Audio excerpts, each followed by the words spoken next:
Message एकदम साफ है। मैसेज ये कि अल्टीमेटली सुप्रीम कोर्ट की चलेगी।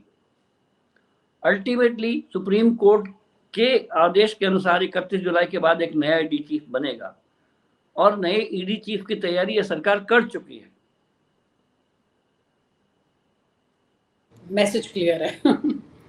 यानी कि अभी जो तमाम सिस्टम जो लोग देख रहे हैं कि हाँ देखिए ऐसा कुछ होने जा रहा है, बहुत सारी चीजें औपचारिकताएं होती है। जैसे कि कल गोपाल कांडा एक केस जीत गया है,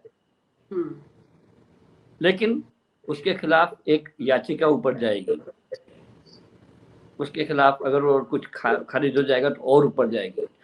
राहुल गांधी के खिलाफ हाई कोर्ट में एक याचिका खारिज हो चुकी है, प्रोसेस है। वो सुप्रीम कोर्ट में जाएगी।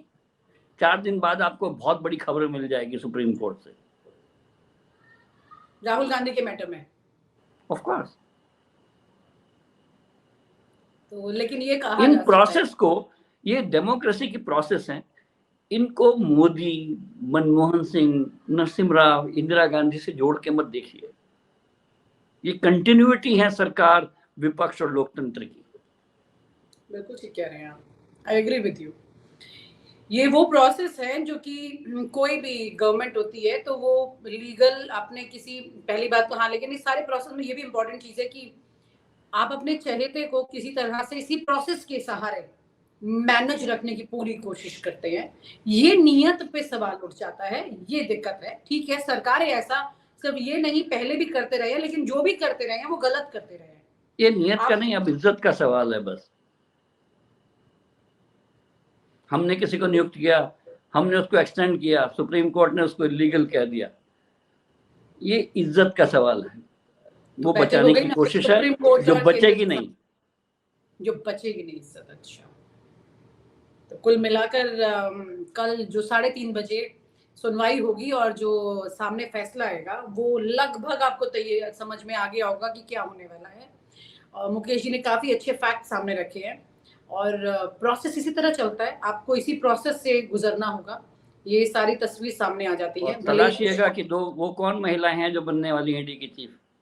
मेरे मन में वही सवाल है और आप ढूंढिए, मैं आपको चैलेंज करता हूँ न्यूज़ नेशन पर कि वो 2 महिलाएं कौन है, उनमें से एक कौन है। मैं चैलेंज एक्सेप्ट करूंगी 100% कि ये सिर्फ इस सरकार में नहीं हो रहा है। ये ब्यूरोक्रेट वही करेंगे जो सरकार चाहेगी और वो करती रही है। अगर आज की डेट में अविश्वास प्रस्ताव आया कि नरेंद्र मोदी मणिपुर के मुद्दे पर कुछ बोलें, तो ये आप 1977 या 75 में चले जाइए। इंदिरा गांधी के खिलाफ आज तक रिकॉर्ड है अविश्वास प्रस्ताव आने का। 15 अविश्वास प्रस्ताव उस महिला के खिलाफ आए थे कि वो महिला संसद में कुछ बोले। नरेंद्र मोदी के खिलाफ तो सिर्फ 2 आए हैं, ये दूसरा है। अगर हमारे पास ऐसे तानाशाही वाले रिकॉर्ड हमारे पास उपलब्ध हैं तो हम ये नहीं कह सकते कि डेमोक्रेसी इरोड हुई है। सरकार का एक कैरेक्टर होता है और इस कैरेक्टर की कंटिन्यूटी है बीजेपी गवर्नमेंट। अगर ईडी के इस नियुक्ति को सरकार ये कहते हुए जायज ठहरा रही कि फाइनेंशियल एक्शन टास्क फोर्स में उसको कुछ जायज ठहराना है, तो वो सिर्फ फेस वॉश है, आई वॉश है, सिर्फ अपने आप की इनवैलिडिटी, इलीगलिटी को ढकने का। लेकिन मुझे पता है कि 31 जुलाई के बाद की तैयारी कर चुके हैं। और वो आपका एक हेडलाइन है विनीता जी कि हो सकता है कि 31 जुलाई के बाद ईडी एक पहली महिला ईडी प्रमुख देखेगी।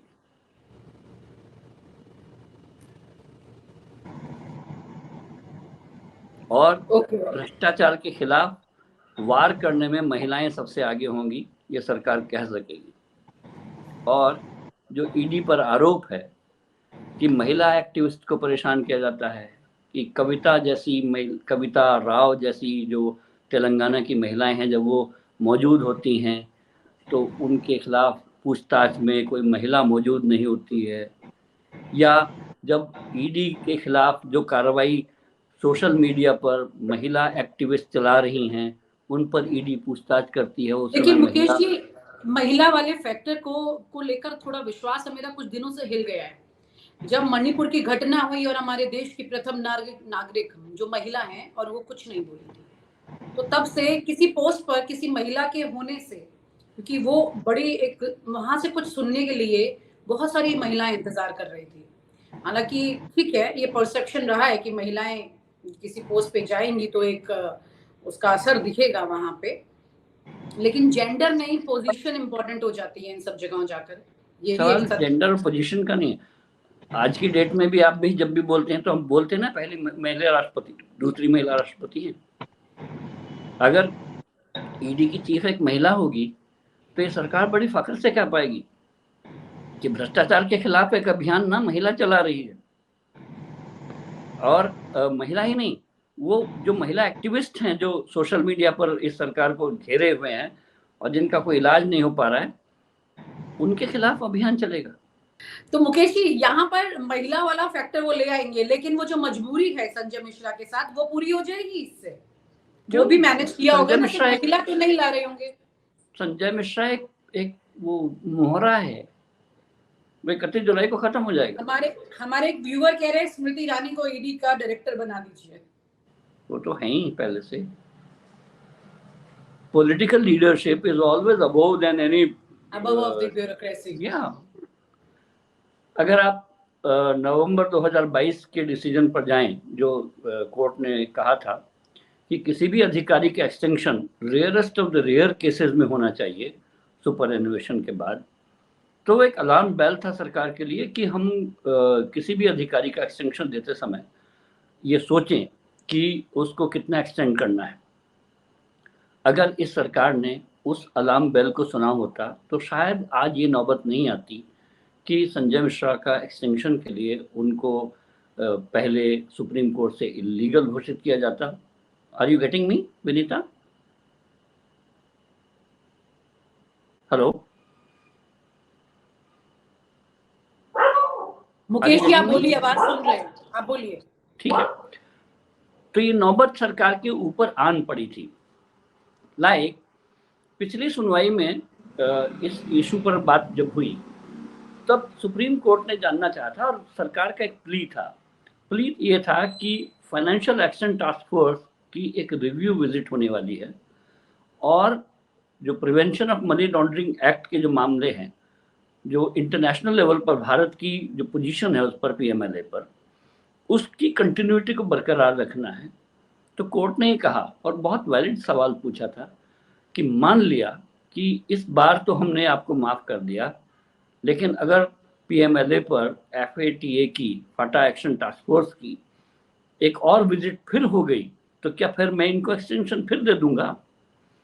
सुप्रीम कोर्ट ने इनको एक्सटेंड करते समय ये कहा था कि ठीक है, हम आपकी बात मान लेते हैं, लेकिन उससे पहले आप एक नई नियुक्ति कर लीजिए और 31 जुलाई तक आप उस काम को कर लीजिए। मुझे लगता है वो बहुत वैलिड पॉइंट था। और अगर सरकार इन बिटवीन, अमित शाह के कुछ बयान हैं जो मैं बाद में जिक्र करना चाहूँगा, अगर सरकार ये बात लेके पहुंची है कि हमें पीएमएलए पर अपना केस मजबूत करना है, फाइनेंशियल एक्शन टास्क फोर्स के सामने अपनी वो कंटिन्यूटी दिखानी है और हमें अक्टूबर तक ले जाइए, तो मुझे लगता है फेस वॉश है सरकार का ये बताने के लिए कि हमारी जो नियुक्ति थी वो इनवैलिड, इलीगल ग्राउंड पे नहीं थी। हम लोग, और पिछली सुनवाई पे भी कहा था उनके वकील ने और तुषार मेहता जी ने कि we don't have an particular love with this person. तो कितना प्यार है सरकार का संजय मिश्रा के साथ मुझे नहीं पता, लेकिन वो एक वैलिड पॉइंट ये बताना चाहते हैं कि हमारा इस अधिकारी से कोई प्यार नहीं है, हमारी कुछ मजबूरियां हैं जिसकी वजह से हम इनको एक्सटेंड करना चाहते हैं और वो एक्सटेंशन अक्टूबर तक दे दीजिए। लेकिन सुप्रीम कोर्ट का जो एक वैलिड पॉइंट है जिसके साथ मैं भी खड़ा हूँ और मेरे खड़े होने से कोई फर्क नहीं पड़ता है, तो वो ये है कि मान लीजिए ये अधिकारी फिर रिटायर हो गया, फिर एफएटीए की एक विजिट हुई, तब हम क्या कहेंगे? तब हम किस तरह से इसको जस्टिफाई करेंगे कि इस अधिकारी को फिर आगे बढ़ाए? और बहुत सारी ऐसी नियुक्तियां हैं जिनमें हम लोग 60-65 लेके आगे चल रहे हैं।